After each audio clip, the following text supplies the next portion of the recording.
Bien, bonjour à tous. Je vous souhaite la bienvenue à ce premier Midi de la recherche de l'automne 2020. Donc, mon nom est Caroline Aubé. Je suis directrice de la recherche et du transfert à HEC Montréal. Aujourd'hui, nous avons le grand plaisir d'entendre une conférence du professeur Pierre-Carl Michaud, une conférence qui s'intitule « La cigale et la fourmi, finances personnelles et publiques en temps de pandémie ». Donc, le professeur Michaud, qui est professeur titulaire au département d'économie appliquée, est également directeur de l'Institut sur la retraite et l'épargne et titulaire de la chaire de recherche sur les enjeux économiques intergénérationnels. Donc, merci beaucoup, Pierre-Carl, d'avoir accepté notre invitation. Je te laisse la parole. Alors, bonjour à tous. Merci de prendre un peu de votre temps pendant votre dîner pour assister à cette conférence.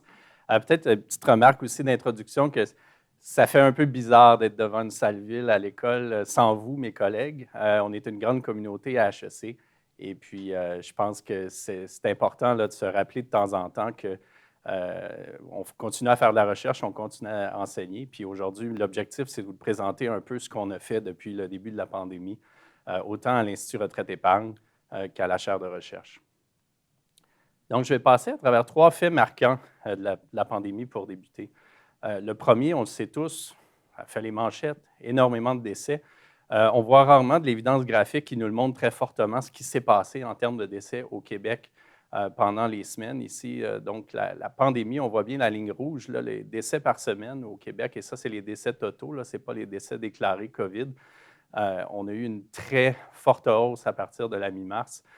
Et les lignes grises qu'on voit, c'est la mortalité par les années passées à chaque semaine. Donc, on voit clairement ce qui s'est passé en termes de pandémie, 5 800 décès en excès.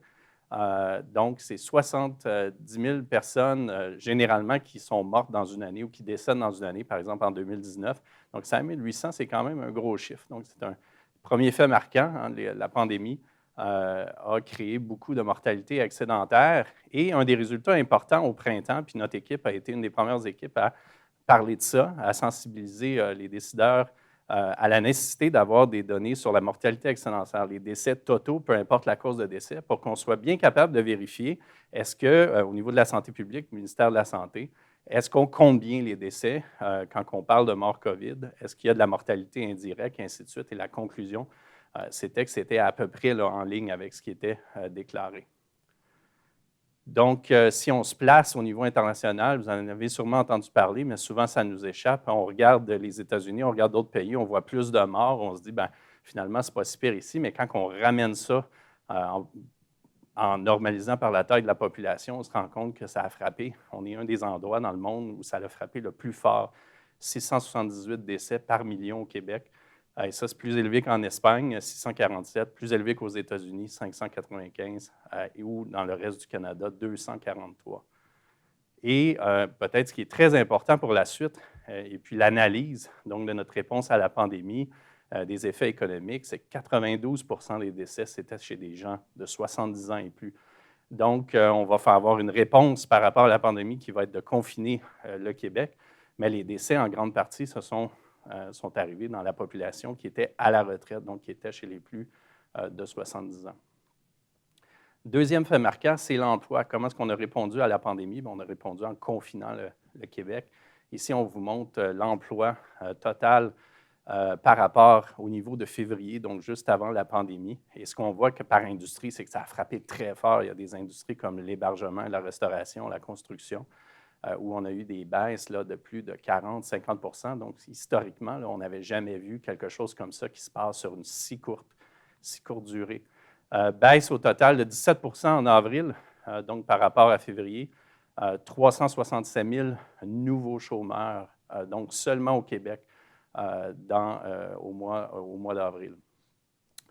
Ce qui caractérise aussi le Québec, ce qu'on ne montre pas ici dans le graphique, c'est qu'on a eu une chute plus forte au Québec, donc on a confiné rapidement tous les secteurs de l'économie, et donc on a eu une chute plus forte de l'emploi, mais une récupération plus rapide parce qu'on était aussi parmi les provinces canadiennes, là, ceux qui ont réouvert le plus rapidement. Et donc, on a eu un rebond quand même assez rapide de l'emploi. L'impact a été très, très, très variable d'un secteur à l'autre. Et ça, quand on va parler de politique économique et en particulier de politique par rapport au soutien aux revenus, Je pense que c'est quelque chose qu'il va falloir reconnaître. Il y a des secteurs qui ne récupéreront peut-être jamais, ou disons à très long terme, alors qu'il y a d'autres secteurs, on pense à la construction, par exemple, qui a récupéré en l'espace de quelques mois. Et maintenant, si on regarde l'emploi est plus élevé qu'il l'était en février dans ces secteurs-là et sur une base, si on compare par rapport aux années passées, aussi en hausse. Donc, il y a des secteurs qui ont rebondi rapidement, donc c'était quelque chose de rapide, de ponctuel, alors que d'autres secteurs passent probablement à travers des changements qui risquent d'être plus difficiles. Et finalement, quand on regarde aujourd'hui, quand on se place en septembre, les derniers chiffres qui viennent de sortir, l'emploi au Canada est de retour à 3,7 % du niveau de février. Donc, on peut dire qu'à l'aube de la deuxième vague, et on ne sait pas ce qui va se passer dans les mois à venir, en termes d'emploi, on est pratiquement revenu à un niveau d'emploi qu'on avait en février, sauf que ce que ça masque, c'est qu'il y a des secteurs qui sont structurellement maintenant soit détruits ou très durement touchés et qui vont avoir beaucoup de la difficulté à revenir. Troisième fait marquant, et ça c'est un fait canadien, c'est qu'on a donné aux ménages une aide historique ensuite au confinement. Donc ici dans le graphique, on vous montre la ligne en rouge, c'est le nombre d'applicants uniques à un programme du gouvernement fédéral, la prestation canadienne d'urgence. Et à droite, la ligne en bleu, c'est le coût total du programme. Et on a ça par semaine. C'est des données qui viennent d'Emploi et Développement social Canada.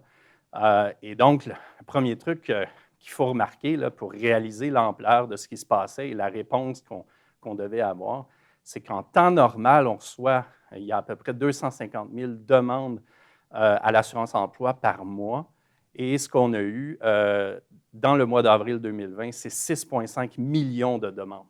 Donc, imaginez si vous opérez d'un point de vue informatique ou d'un point de vue de logistique un programme d'assurance emploi et que vous êtes habitué à 250 000 applications, tout d'un coup, vous en avez 6,5 millions qui rentrent d'un seul coup et on s'est rendu à un chiffre qui est presque 9 millions.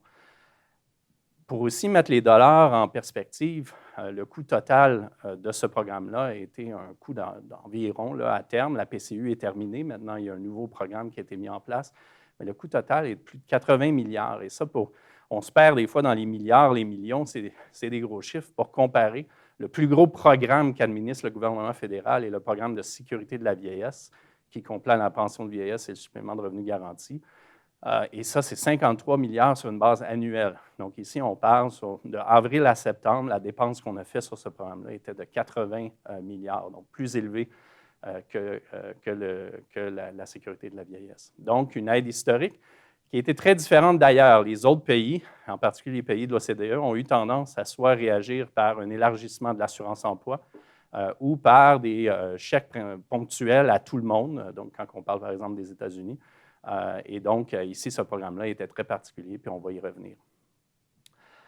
Alors, au début de la pandémie, notre équipe s'est dit, bon, ben nous, on étudie de manière générale autant la santé, la retraite, finances personnelles, marché du travail. Et donc, on s'est dit, bien, ça serait peut-être intéressant de développer un programme de recherche autour de ces questions-là. Et bien sûr, il va y avoir éventuellement des articles académiques plus poussés, mais en termes de politique publique, ce qui est difficile pour des groupes comme nous, c'est qu'à court terme, on est très sollicité pour donner notre réponse rapidement sur des questions importantes. Et donc, on a mobilisé nos équipes avec le Cyrano pour répondre à 3 questions en particulier où, essentiellement, on nous demandait des réponses très rapides à court terme, mais bien sûr, on a formulé les questions puis les outils méthodologiques qu'on a développés. On le fait dans le but plus tard, par la suite, de faire des travaux académiques plus poussés où on ira peaufiner notre analyse. Ça veut dire aussi que quand on fait ce genre d'exercice-là, quand on va analyser les données, de temps en temps, on va falloir formuler des conclusions, des interprétations rapides des données qui vont changer à travers le temps. Puis, pour tous ceux qui font de la recherche en ligne, vous le savez que c'est un peu ça qui nous amène, le fait qu'on embarque dans un projet de recherche puis qu'on ne sait jamais ce qu'on va trouver à la fin, parce que très souvent, nos intuitions, on se rend compte plus tard que les résultats étaient un petit peu nuancés ou un petit peu plus différents que ce qu'on avait pensé au départ. Donc, je pense que c'est ça qui nous a motivés au départ, puis c'est ça qu'on trouve très, très intéressant. 3 questions qu'on a posées. La première, quel a été l'impact du confinement sur les finances personnelles des ménages? Et on a vraiment mis un focus sur les non-retraités parce qu'on s'intéresse beaucoup à l'effet qu'a eu le confinement sur les finances publiques. Il y a eu bien sûr des effets chez les retraités, chez les jeunes enfants, Mais ici, on va se concentrer sur les non-retraités pour, en particulier, voir les interactions entre le marché du travail et les finances personnelles. Parce que la PCU a été mise en place, ce gros programme, bien, on a voulu comprendre quelle a été l'incidence de la PCU sur les revenus et les effets sur l'incitation au travail. Pour ces deux premières questions-là, il n'y a pratiquement aucune donnée qui existait au Canada qu'on pouvait utiliser pour faire ça. Donc, on va voir qu'on a essayé de développer une enquête afin de pouvoir répondre à ces questions-là, des questions très, très, très importantes, autant après que ces programmes-là ont été mis en place pour comprendre ce qui a marché, ce qui a moins bien marché, mais en même temps qu'on les développe pour avoir des discussions avec les décideurs publics, pour essayer de comprendre est-ce qu'on est en train de faire fausse route, est-ce qu'on est dans la bonne direction, combien ça va coûter, et ainsi de suite. Donc ces deux questions-là sont importantes. Et la troisième question qui venait un petit peu après les deux autres, et on est en train de terminer nos analyses sur cette question-là, quels seront les impacts de la pandémie sur les finances publiques? Et y a-t-il lieu en particulier de s'inquiéter de l'endettement? Donc aujourd'hui, je vais présenter des résultats préliminaires de cette portion-là. Et dans les semaines à venir, il y aura une étude qui sera publiée par notre groupe. Donc, si on y va par question, donc impact sur les finances personnelles, le mot-clé pour nous était de réagir rapidement. Si vous vous rappelez, à la mi-mars, là, on regarde et on se dit, pour évaluer l'effet sur les finances personnelles, ça va être très difficile. Il n'y a pas de données qui existent. Les dernières données financières sur les ménages dataient de 2018. On pouvait voir les actifs, les dettes et ainsi de suite des gens. Donc, clairement, ce n'est pas suffisant pour pouvoir couvrir la période de la pandémie. Donc, on a essayé de réagir très rapidement. On a mis en place très rapidement une enquête à grande échelle avec un panel qu'on utilise, Asking Canadians.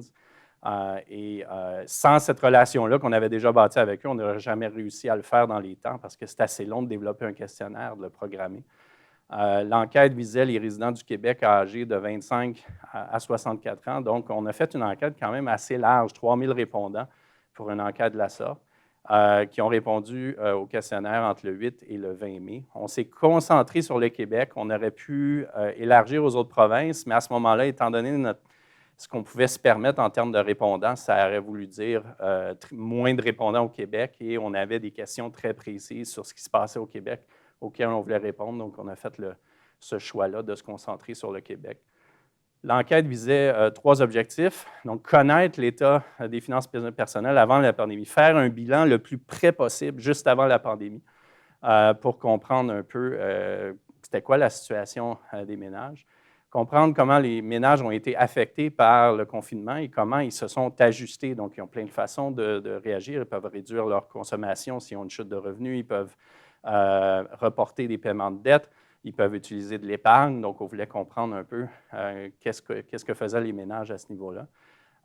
Et aussi, on voulait voir comment ils utilisaient la PCU, qui l'utilisait, et ainsi de suite. Et finalement, comprendre les anticipations des ménages envers le futur. C'est quelque chose que je ne vais pas couvrir aujourd'hui, mais c'est quelque chose qui se retrouve dans les publications qu'on a faites. On a publié plusieurs courts articles au cours du printemps et de l'été. Et un article qui est apparu dans la revue de politique publique, la Canadian Public Policy, qui sort ces semaines-ci. Donc, le bilan financier des ménages avant la pandémie. Ici, j'ai essayé de vous résumer beaucoup de tableaux et beaucoup de choses pour aller à l'essentiel. Ce que j'essaie de vous faire ici, c'est de vous montrer un peu les différents, faire un peu comme on fait au niveau médical, un bilan financier. Regardez les revenus, les dépenses, l'épargne, les dettes des ménages.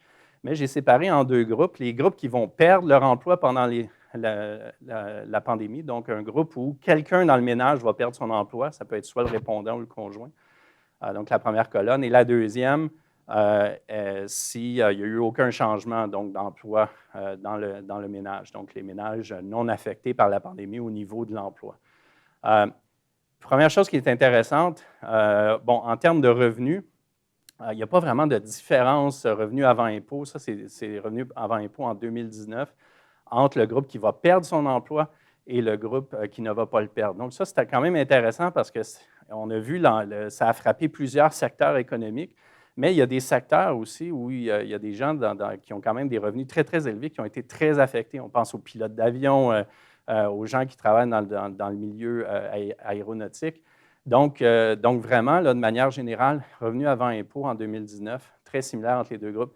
Les dépenses, cependant, plus élevées chez le groupe qui a perdu un emploi. Ce n'est pas la mer à boire, 630 de plus, c'est au niveau mensuel. Mais quand même, donc des gens qui, si on a le revenu avant impôt, il faudrait le passer après impôt, mais des gens qui consomment peut-être un petit peu plus en pourcentage de leur revenu avant la pandémie.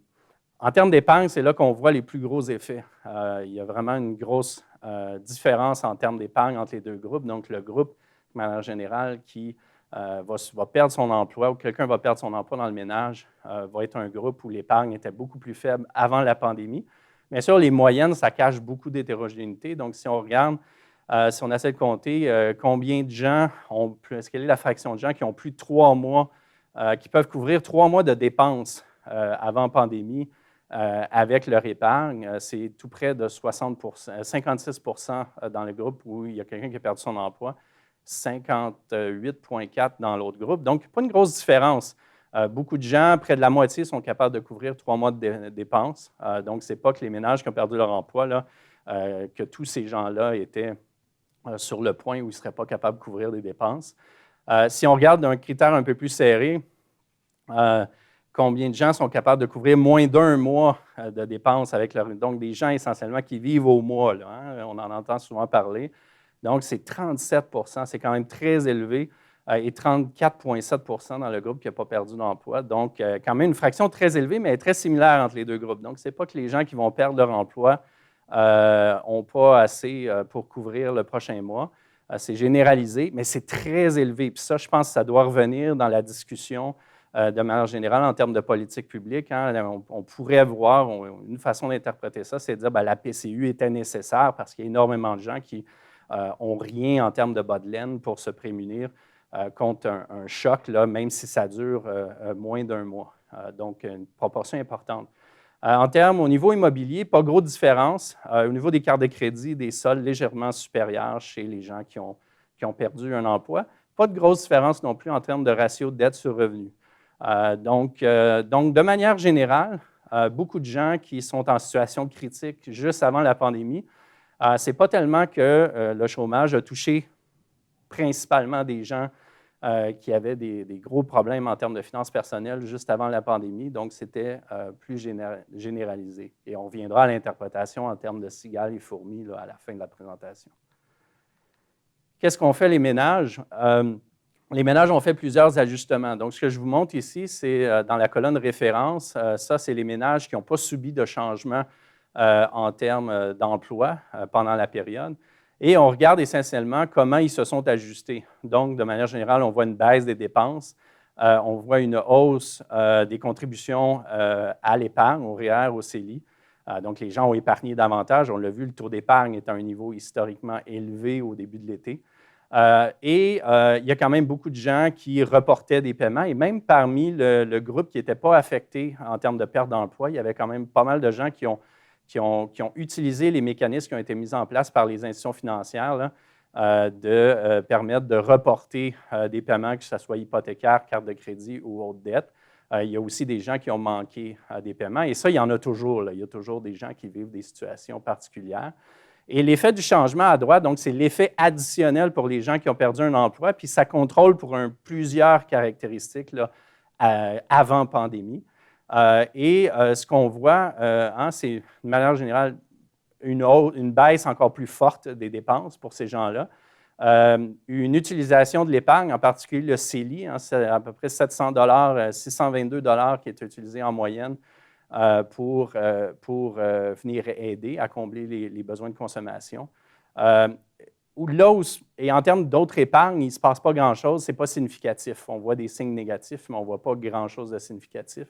Ce qui est vraiment marquant, puis ça, je pense que c'est un point qui peut noter dans la discussion, c'est que les institutions financières et le secteur bancaire, mais en général, ont probablement joué un gros rôle dans, si on veut, le lissage de la consommation de plusieurs ménages pendant la pandémie.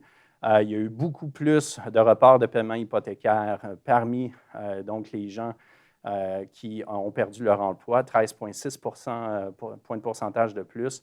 Beaucoup plus de reports de paiement de carte de crédit, beaucoup plus de reports de paiement d'autres types de dettes.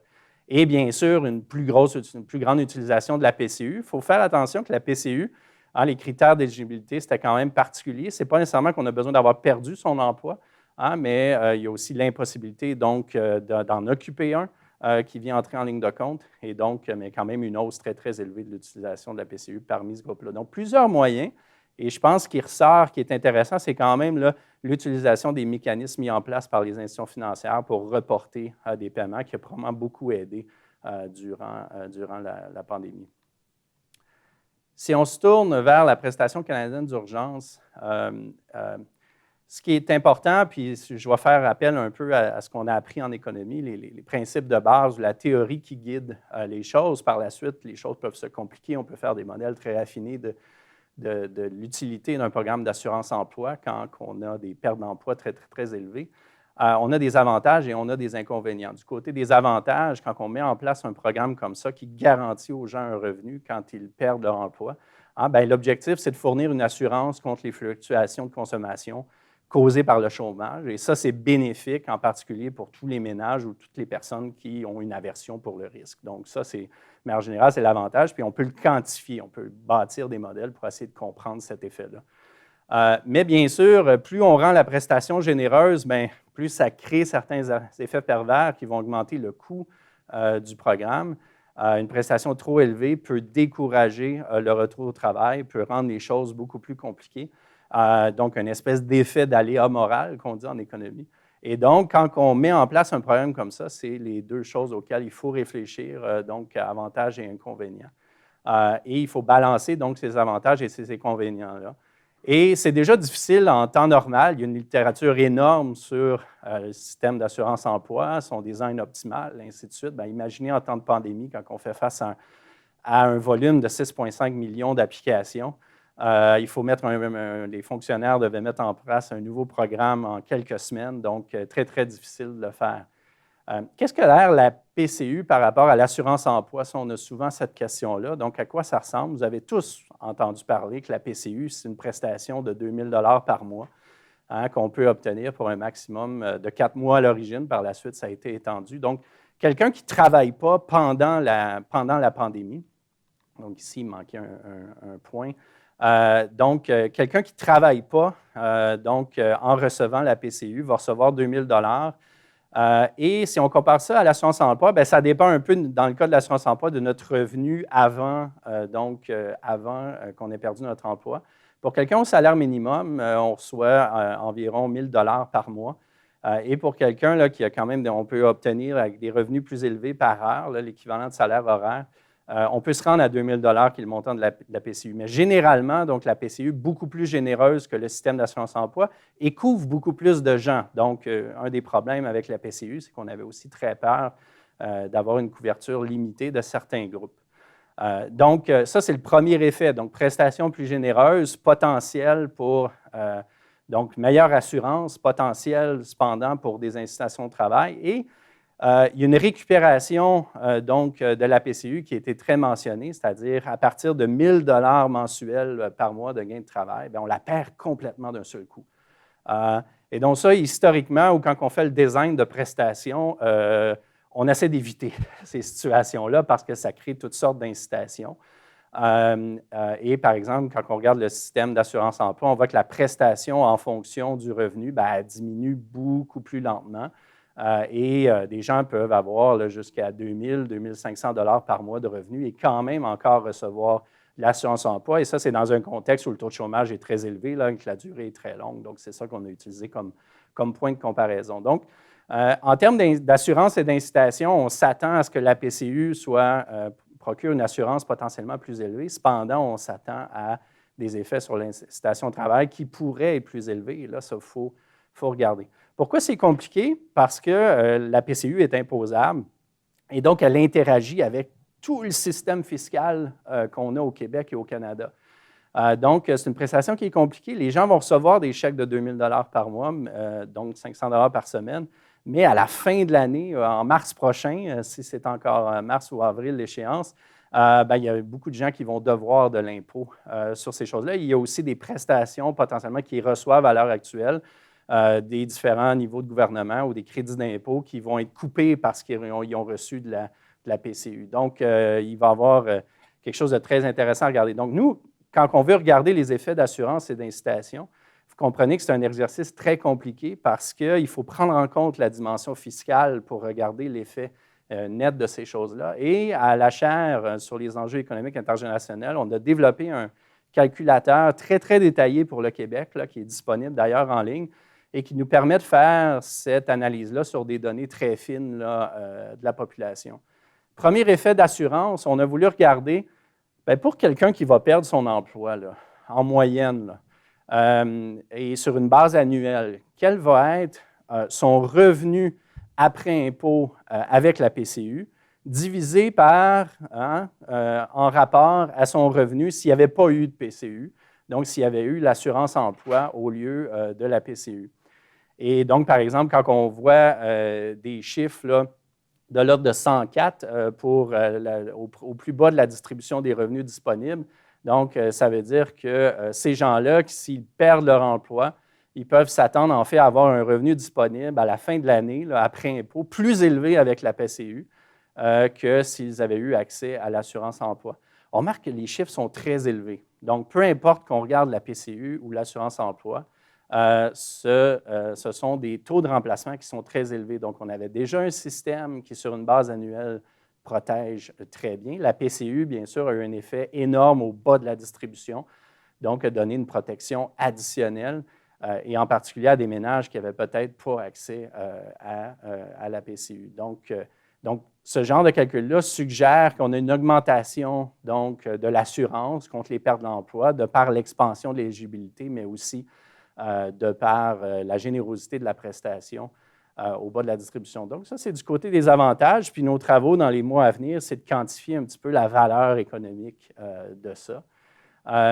Si on va du côté des incitations, on a tous vu au début de la pandémie des études qui ont sorti qui montraient des cas types qui nous disaient bien, telle personne, tel étudiant s'y retourne travailler, essentiellement, il perd de l'argent, ainsi de suite. Nous-mêmes, on a commencé par des cas types comme ça. Mais on s'est rendu vite compte que quand on regardait la distribution des incitations dans la population, c'était beaucoup plus nuancé le jugement qu'on devait faire de l'impact de la PCU sur l'incitation au travail. Ce qu'on vous montre dans ce graphique-là, c'est essentiellement les chiffres, c'est le taux marginal d'imposition qu'on fait en retournant travailler. Donc, je vous donne un exemple. Dans la première barre ici en bleu, si je retourne travailler à 15 heures semaine, quel va être le taux d'imposition général que je vais avoir eu sur les revenus de travail que j'ai obtenus, et c'est à peu près 50 %. Donc, ça veut dire qu'avant la pandémie, quelqu'un qui retournait travailleur à 15 heures semaine payait environ un taux marginal d'imposition de 50 % sur ces gains de travail-là. Donc, c'est déjà très élevé. Hein? Ce n'est pas les taux statutaires qu'on voit dans la table d'impôt. C'est des taux effectifs qui prennent en compte toutes sortes de programmes sociaux. On voit qu'avec la PCU, avec l'assurance emploi, déjà, c'est plus élevé, hein, en ayant une assurance emploi généreuse. Et ça, ici, c'est des petits, on a dit en anglais, des boîtes à moustaches en français, des box plots. Donc, ça nous donne un peu la distribution de ces choses-là. Et on voit qu'en rouge, on voit que c'est déjà plus élevé, 0 à 15 heures, 0 à, si on passe à un nombre plus élevé d'arbres, c'est encore plus élevé à l'assurance emploi, et ainsi de suite. La PCU, qui est la barre verte, nous montre qu'est-ce qui se passe si on donne la PCU aux gens au lieu de l'assurance emploi. On remarque que, de manière générale, c'est plus élevé qu'à l'assurance emploi. Donc, en moyenne, la médiane, c'est la petite barre à l'intérieur des rectangles. Donc, c'est plus élevé, mais il y a énormément d'hétérogénéité. Donc, il y a des gens pour qui l'incitation au travail, en fait, s'est améliorée avec la PCU. Il y a des gens pour qui elle s'est détériorée. En moyenne, ça s'est détérioré, mais il faut quand même faire ces bémols-là. Puis, quand on pense à la simplicité de la formule de la PCU, c'est quand même remarquable de voir qu'on a mis en place quelque chose qui, même pour certaines personnes, améliore les incitations. Donc, étant donné là, la difficulté de mettre en place une prestation, c'est quand même intéressant de voir cette hétérogénéité-là. Donc, dans nos travaux à venir, ça va être de mettre le motif d'assurance, le motif d'incitation au travail ensemble pour mieux comprendre là, comment on interagit, les avantages et les inconvénients de la PCU.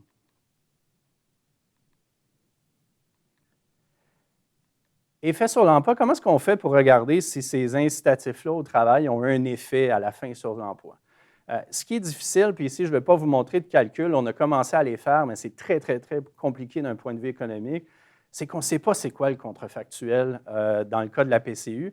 tout le monde était éligible en principe, ou la grande majorité des travailleurs étaient éligibles.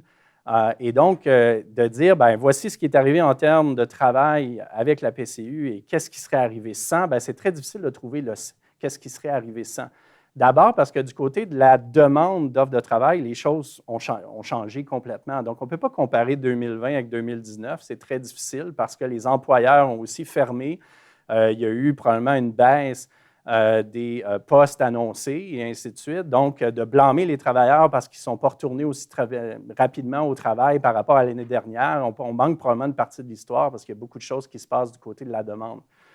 Il y a peu de données sur qui reçoit la PCU. Donc, avec l'enquête, on a été capable de regarder ça un petit peu davantage et c'est peut-être quelque chose qu'on va regarder dans le futur, mais il faut faire interagir la PCU dans cet environnement-là pour savoir qui a reçu la PCU. Pourquoi? Bien, la décision de demander la PCU, elle peut être endogène. Si on travaille dans un secteur où on sait que les conditions de demande de travail vont être très mauvaises pour plusieurs mois, bien, on est plus susceptible d'appliquer à la PCU, ce qui va faire en sorte qu'on va apparaître dans les données comme étant quelqu'un qui tarde à retourner sur le marché de l'emploi, mais c'est peut-être simplement parce qu'on a anticipé qu'on était dans une industrie où les conditions du côté de la demande d'emploi seraient assez limitées. Ce qu'on sait de la littérature, puis ce que nos résultats préliminaires démontrent, là, c'est que, bien sûr, on sait que tant sur le chômage, les programmes sociaux, il y a un effet de comportement. Donc, c'est sûr qu'il y en a eu un effet de comportement. La question, c'est est-ce qu'il a été important, est-ce qu'il a été faible? Et ça, c'est quelque chose qu'on va vouloir identifier. On peut aussi simplement demander aux gens, et nous, dans notre groupe, on croit beaucoup en cette technique qui peut paraître naïve, très simple, mais qui en fait très souvent est très prédictive des comportements. Ce qu'on a demandé aux gens, et puis si on se place au mois de mai, on leur a dit, bien, dans une deuxième vague, si jamais vous perdez votre emploi, puis là, il y a tout un long texte là, que les gens doivent lire, si vous perdez votre emploi et puis qu'on vous donne une prestation pour un maximum de 4 mois, et si vous retournez au travail, vous perdez cette prestation-là, donc là, vous recevez une offre d'emploi qui est exactement du même style que vous aviez avant de perdre votre emploi, donc même emploi, quelle est la probabilité que vous retournez travailler? Donc, ça peut paraître naïf, mais quand même, ça va à l'essentiel en termes de découvrir les questions d'incitation. Et ce qu'on remarque, c'est que 60 des gens nous disent oui, c'est plus que 95 de chances que j'accepterai l'emploi. Mais le point, c'est que c'est seulement 60 Donc, il y a quand même 40 de ces gens-là au mois de mai qui nous disent bien, il y a une probabilité, je ne suis pas certain que je retourne en emploi. Et donc, à partir d'intentions comme ça et d'autres types de données, bien, on peut suspecter qu'il y a quand même eu un effet sur l'incitation au travail. Et c'est ce qu'on va essayer de faire dans les mois à venir, là, de bien quantifier ces effets-là. Mais ça nous donne de l'évidence un petit peu indirecte qu'il y a quelque chose. C'est sûr, si on se fait donner un gros montant d'argent, si on reste à la maison par rapport à retourner travailler, il y a un point où tout le monde, on va décider de rester à la maison. Donc, la question, c'est est-ce que 2 000 $, c'est suffisant pour créer ces effets-là?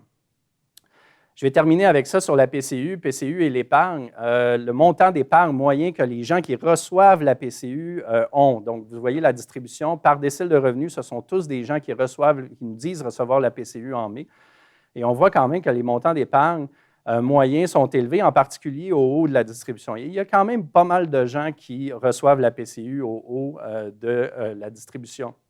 Donc, ce qu'on a calculé, c'est de ceux qui recevaient la PCU en avril, combien avaient un montant équivalent à 4 mois de PCU en épargne liquide, donc que ce soit REER, CELI, compte d'épargne, et c'est plus de la moitié. Donc, la moitié des gens qui reçoivent la PCU avaient un montant équivalent. Donc, ça ne veut pas dire nécessairement que tous ces gens-là, on n'aurait pas dû leur donner de PCU, mais ça l'amène de l'eau au moulin pour la discussion, à savoir est-ce que la PCU est-ce qu'il manquait de ciblage? Est-ce qu'on a manqué en termes de cibler la prestation pour aller aider les gens qui en ont le plus besoin, puis peut-être à moindre coût.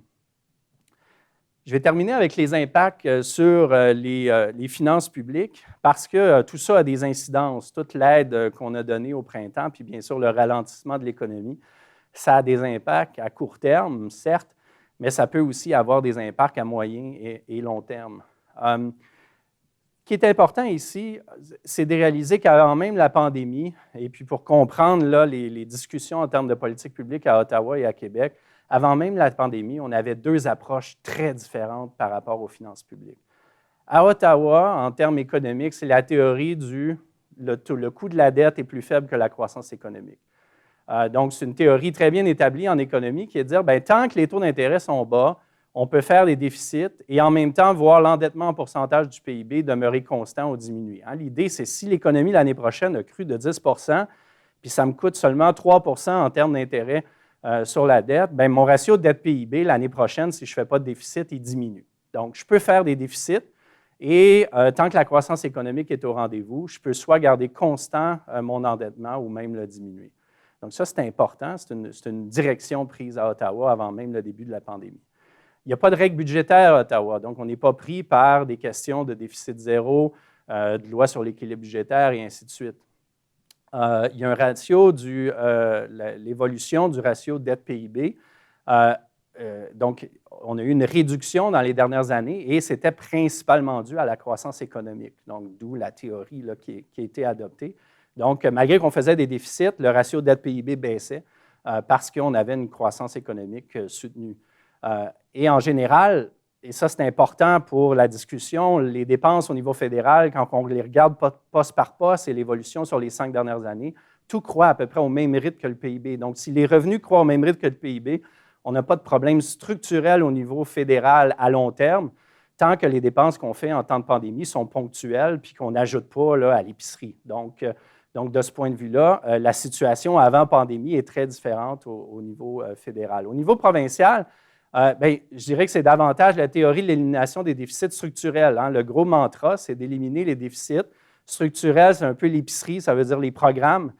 Si juste pour payer le coût des programmes, on est toujours en déficit d'année en année, ça, on veut éliminer ça et on veut s'en tenir à des déficits ou des surplus conjoncturels.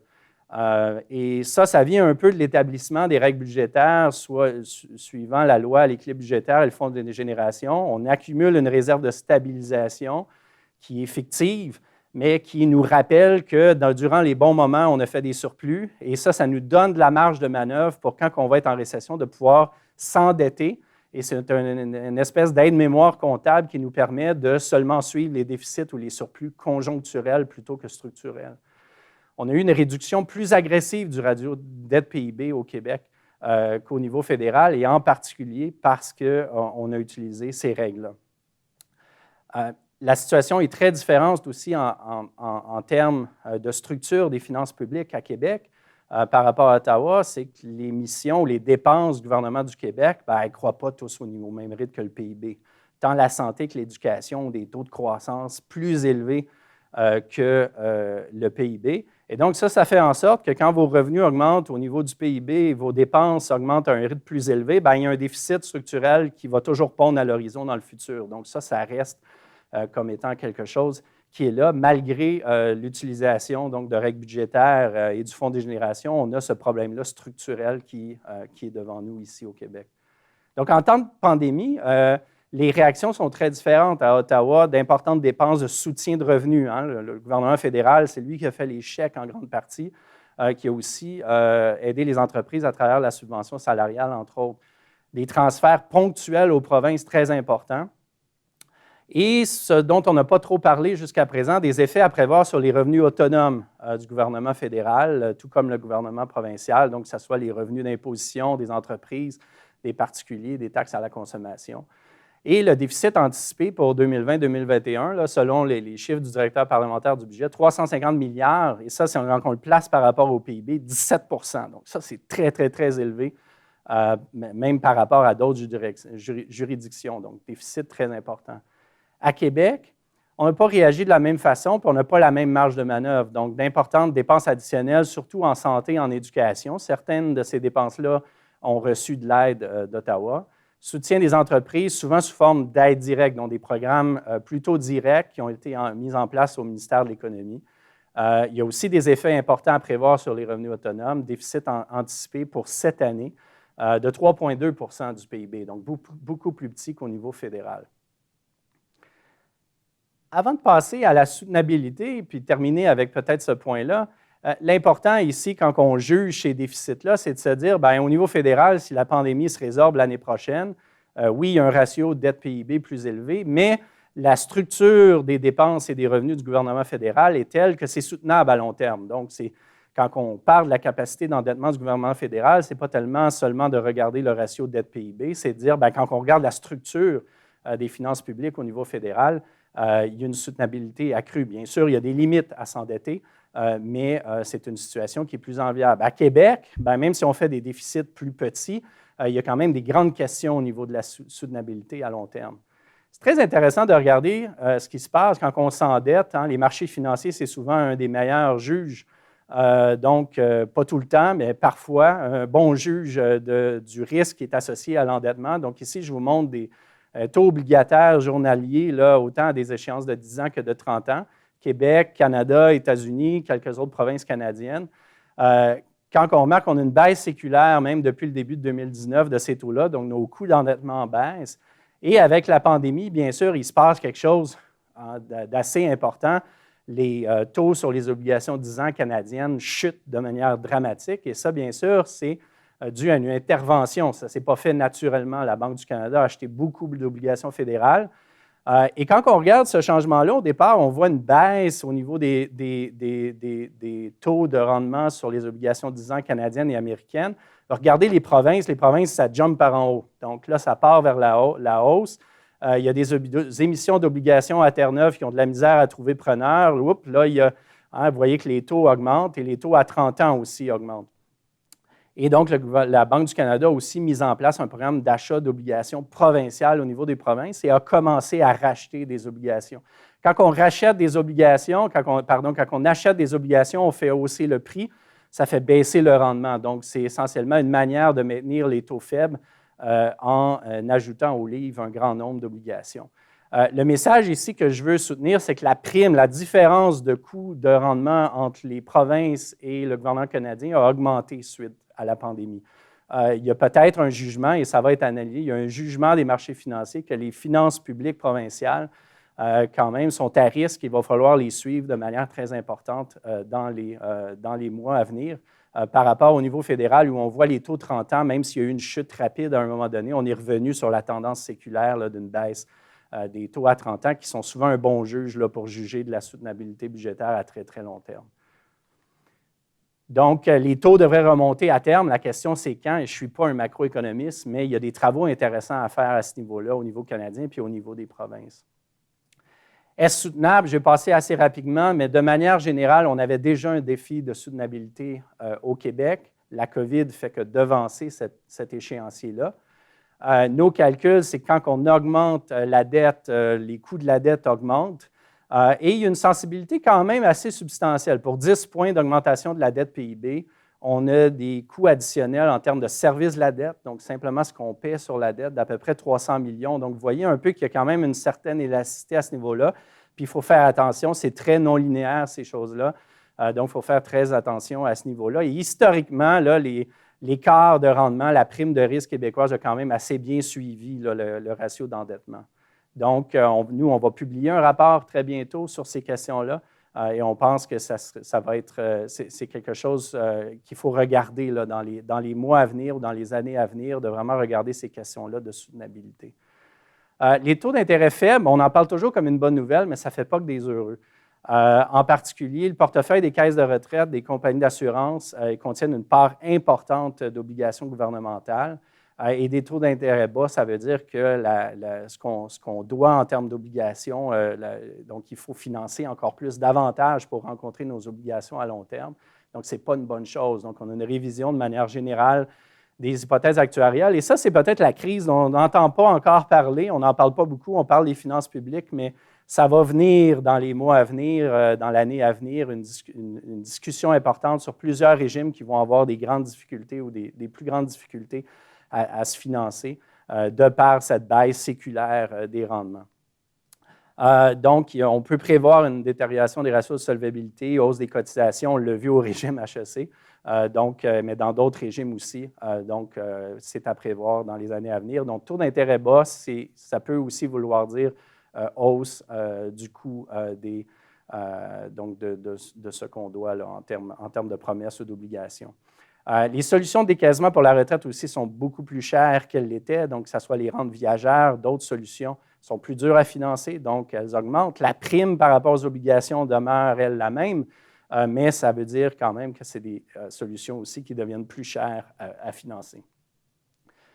Donc, tout ça, ce petit tour d'horizon-là, pour revenir sur la fable de La Fontaine, qui était le titre accrocheur, je voulais m'assurer qu'il y ait des gens qui viennent écouter. Donc, on avait essayé de trouver un titre qui résumait quand même assez bien quand même le message ou l'esprit dans lequel il faut se mettre pour réfléchir à ces questions-là. Et on fait les constats suivants. La nécessité pour le gouvernement d'intervenir au début de la pandémie, ça a probablement aidé plusieurs cigales, plusieurs personnes qui étaient mal préparées, qui avaient très peu d'épargne pour subvenir à une crise de la sorte. Donc, ça, c'est du côté des bonnes nouvelles. C'est clair qu'il y a eu une intervention qui était probablement justifiée à ce niveau-là.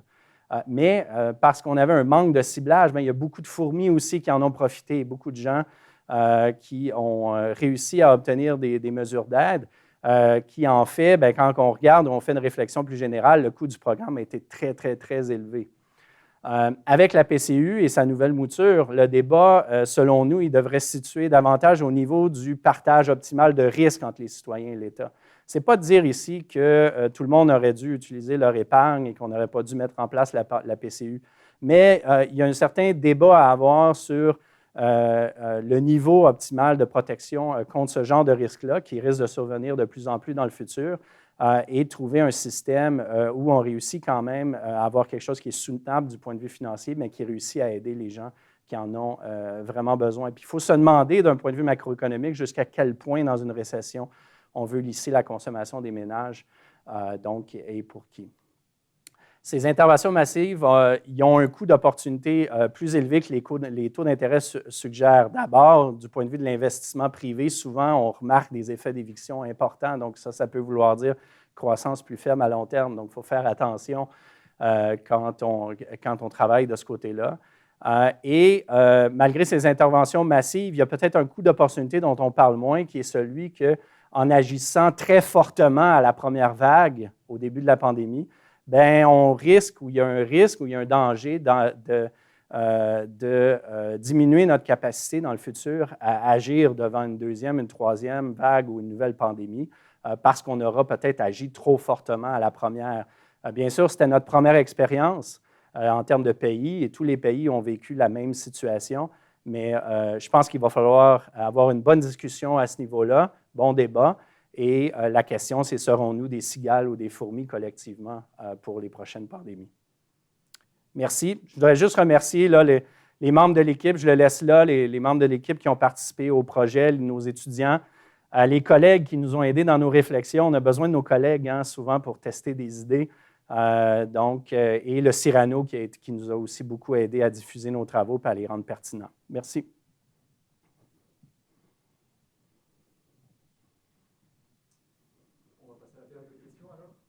J'ai une question de Christian. Bien que les municipalités ne peuvent faire de déficit, avez-vous évalué les coûts qu'a entraîné la pandémie pour les municipalités québécoises? Non. Non, ça serait une question, ce serait quelque chose qu'il faudrait faire. C'est difficile au niveau des données, mais c'est quelque chose à faire. C'est clair. Très bonne question. Aux participants, si vous avez d'autres questions, n'hésitez pas à le mettre dans l'outil de chat et je vais les poser à M. Michaud. On a encore à peu près 10 minutes de questions, donc n'hésitez pas à poser vos questions.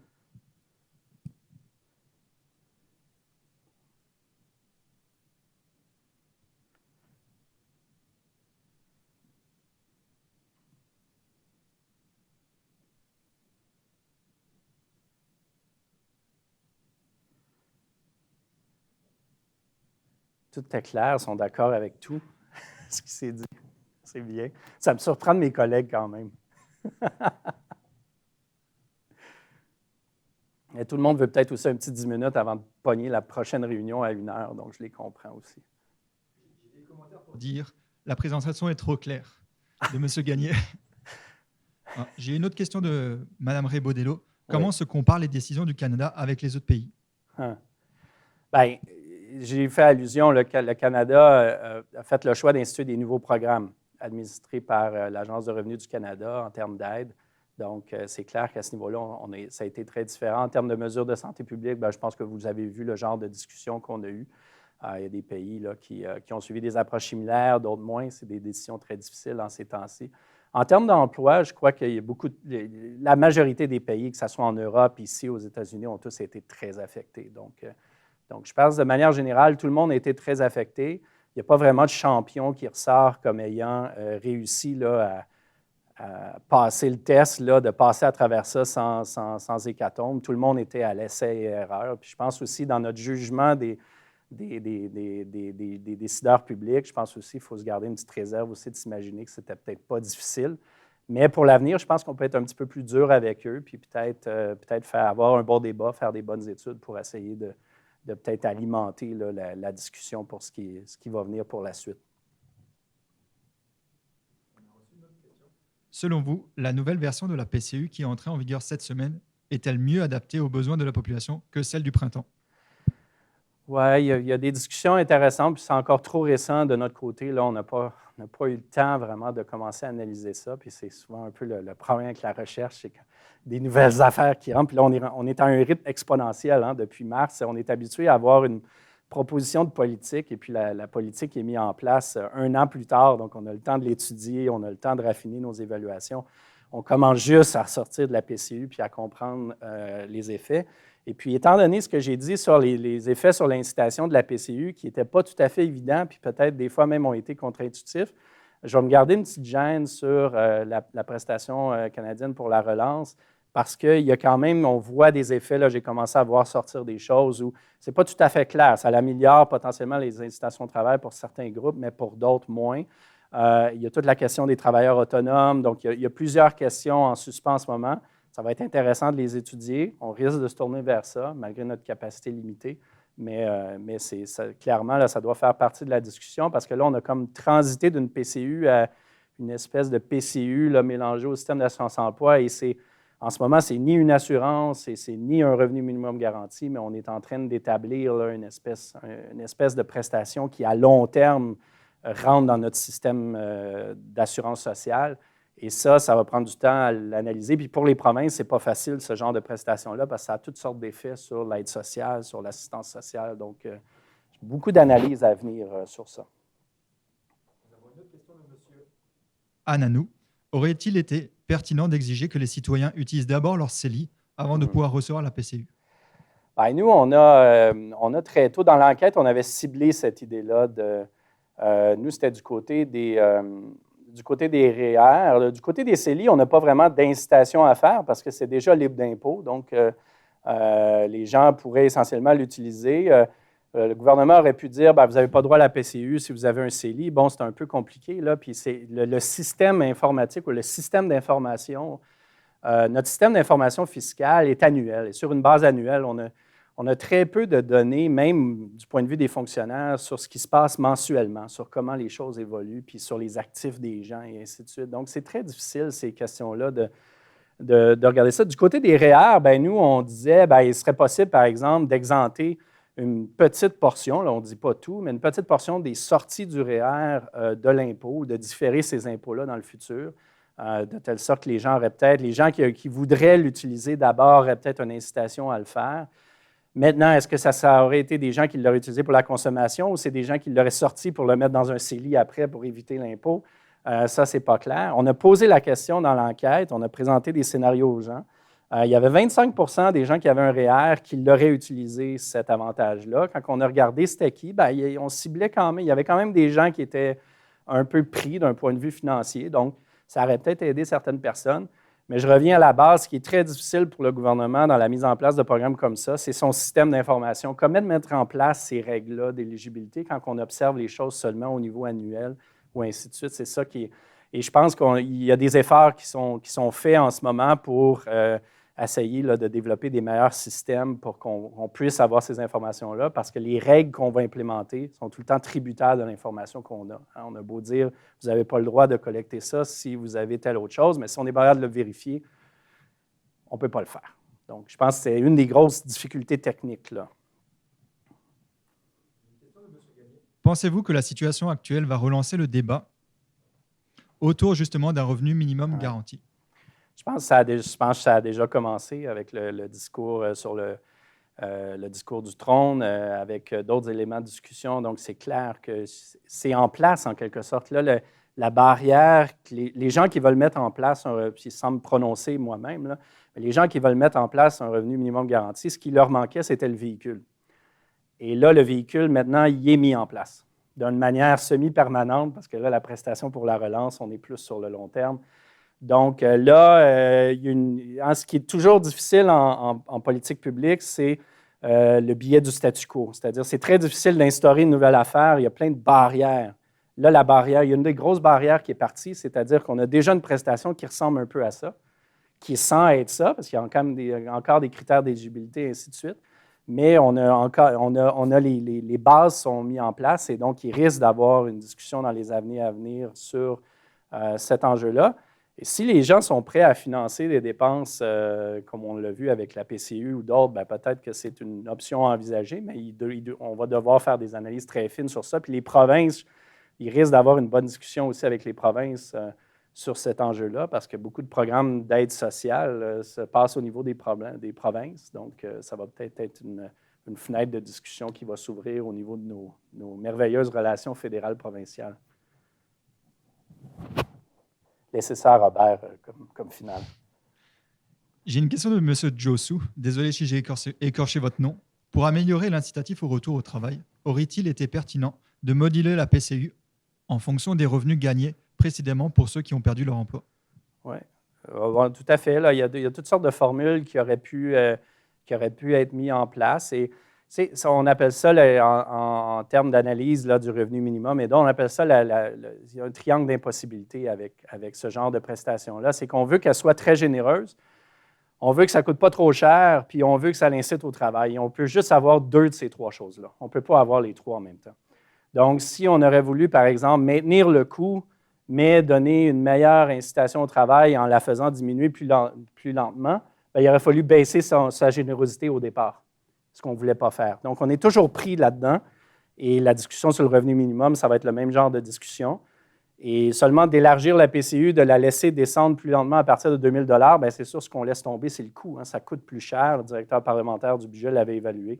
Donc, c'est le genre de triangle d'impossibilité qu'on a. Il y en a plusieurs en économie comme ça, parce que les gens ont tendance à maximiser sans contrainte, puis il y a des contraintes. Donc,